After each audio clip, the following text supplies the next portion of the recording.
सनहिया लगावल बहुत बात नहीं,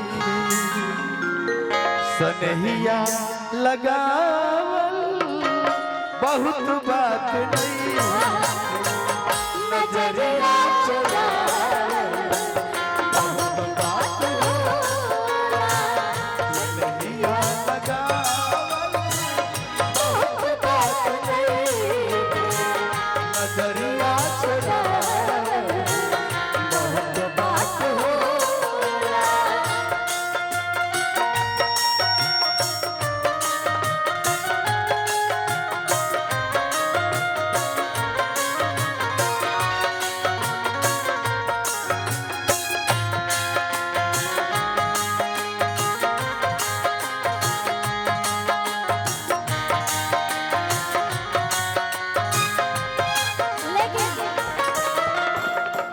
कहना चाहेंगे आप सभी जितने भी हमारे दर्शक बैठे हैं सबको दिल से प्रणाम।